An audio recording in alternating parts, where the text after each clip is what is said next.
வணக்கம் மக்களே, இதான் நாங்கள் வீட்டு தோட்டம். இங்கே நிறைய செடிகள் இருக்குது.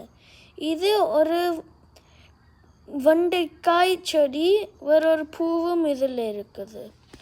இதுவும் வெண்டைக்காய் செடி, ஆனால் இதில் ஒரு பூவும் இல்லை, ஆனால் நிறைய காய்த்திருக்குது. வேற நல்ல வடிவாக இருக்கு.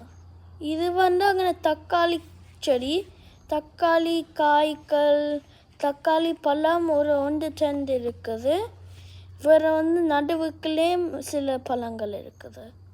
அங்கே தக்காளி செடி நல்ல உயரமாக இருக்குது. இதான் அங்கே கத்திரிக்காய் செடி. அது அதில் ஒன்றுமே காய்க்கல. இதுவும் ஒரு கத்திரிக்காய் செடி, அதுலேயும் ஒன்றும் காய்க்கல. இது அங்கே மிளகாய் செடி. இதில் பெரிய மிளகாய். நாங்கள்